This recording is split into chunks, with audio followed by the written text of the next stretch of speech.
আসসালামু আলাইকুম প্রিয় দর্শক, আমি যে নতুন বাড়িটা করেছি সেটা কিন্তু একদম মাঠের গায়ে, মানে মাঠের জমিতে করছি আর কি। সবচেয়ে উপরের জমিটায় আমাদের ছিল, তো তার প্রথম সাইডে আমরা বাড়িটা করছিলাম। কিন্তু বর্ষার কারণে কিন্তু আমরা মাটি দিতে পারিনি, যার কারণে দেখেন কি পরিমাণ পানি এখানে জমে আছে। তো আমি কিন্তু কখনোই জানতাম না যে এই পরিমাণ পানি এখানে জমে, কারণ আমার লাইফে কিন্তু কখনোই এরকম পানি হয়নি। তো দেখেন এখানে আমি যে টপটা দিয়েছিলাম এখানেও কিন্তু পানি উঠছে। ভাগ্যিস আমি টপটা উপরে দিয়েছিলাম, না হলে কিন্তু পানি তো হয়েছিল। বুঝতে পারছেন এর সামনের অংশটা দেখেন কি পরিমাণ পানি। যেহেতু আমি কিন্তু রান্নাঘরটাও কমপ্লিট করতে পারিনি, দেখেন কোনো রকম করে রান্নাঘরটা করছিলাম। তো পানি কিন্তু চতুর্দিকে কিন্তু ভরপুর, যাওয়া আসায় খুবই একটা সমস্যার মধ্যে পড়ছি, বুঝতে পারছেন। আর মাটিটাও কিন্তু আমি তখন পাইনি যে আমার এই উঠানের সামনে দেব। তো মাটিটা আমরা এর পরপরই দিয়ে দেবো, এবার বর্ষার পরপরই আলহামদুলিল্লাহ। তো প্রথমে একটু আমাদের সমস্যা ফেস করতে হচ্ছে, বুঝতে পারছেন। দেখেন আমাদের উঠানের দিকে এই যে সামনে যে ধান টান ছিল ওখানেও কিন্তু পানি গেছে, বা একদম পানি দিয়ে কিন্তু পরিপূর্ণভাবে ভরে গিয়েছে, বুঝতে পারছেন। পরিবেশটা কিন্তু একদম ছিন্ন ভিন্ন হয়ে গিয়েছে।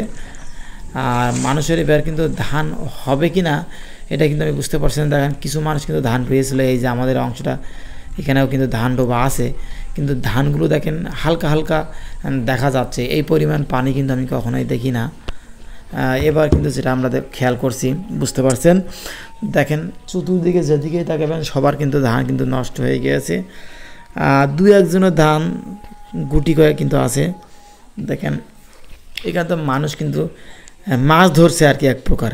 কখনোই কিন্তু এই পরিকল্পনা করেনি যে গলির মাঠে আমাদের যে মাঠে মাছ ধরার পরিকল্পনা করবে, যে পরিকল্পনা রয়েছে। আর আমার পূর্ব পরিকল্পনা ছিল যে এখানে আসে পানি ওঠে না, এই জন্য কিন্তু আমি বাড়িটা করছি বিশেষ করে।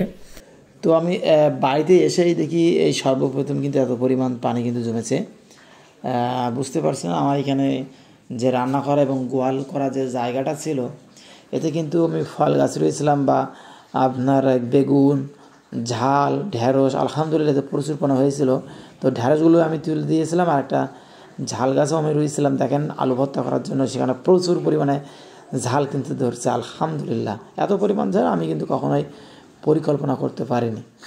দেখেন আমাদের যে এখনও কিন্তু এখানে আমাদের জমির গাছ থেকে অনেকগুলো জমি আছে, এখনও প্রায় 15 কাঠার মতো যাদের ধান রয়েছিল দেখেন অল্প অল্প জেগে আছে। আর ওই যে উপরে দেখতে পাচ্ছেন ওখানে কিন্তু কোনো পরিমাণে অন্যান্য লোকের কোনো পরিমাণে কিন্তু এখানে জেগে নেই। আরও ওই সাইডে কিছু জমি হয়েছে যেগুলো অনেক উঁচু, তো আল্লাহ যদি রহম করে তাহলে সেগুলো কিন্তু হবে, বুঝতে পারছেন।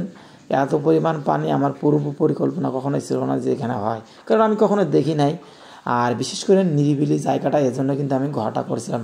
আলহামদুলিল্লাহ আমার বাড়িটা খুবই সুন্দর একটা জায়গা হয়েছে, যেখানে নিরিবিলি একটা পরিবেশ, বুঝতে পারছেন। তো দেখেন আমার এখানে কিন্তু একটা টব আছে, সেই টবের ভিতরে আমি কিন্তু কিছু কবুতর যেগুলো আমার খুবই ডিম বাচ্চা করে। তবে বর্ষার কারণে এই যে দেখতে পাচ্ছেন এত পরিমাণ পানি, তাদেরকে খাবার দেওয়াটা নিয়মিত আমি পারছি না, যার কারণে ডিম বাচ্চার সংখ্যা কিন্তু খুবই কমে গেছে, বুঝতে পারছেন। দেখেন এখানে এক জোড়া কবুতর কিন্তু আমার ডিম নিয়ে আসে। কবুতরের ডিম আছে আপনার, ডিম বাচ্চা হয় শুধুমাত্র খাওয়ার কাছে। আরও উপরে এক জোড়া আছে, প্রায় 8-10 জোড়া কবুতর আমার আছে, তার মধ্যে 2 জোড়া বর্তমানে ডিম বাচ্চা আছে। আর বাকিগুলো কিন্তু ডিম বাচ্চা দিচ্ছে না, শুধুমাত্র বর্ষার কারণে আমি তাদেরকে নিয়মিত খেতে দিতে পারছি না। দেখেন টপের খাঁচাগুলোও কিন্তু এখানে পড়ে আছে। তো সব কিছুই মহান আল্লাহ তাআলার ইচ্ছা।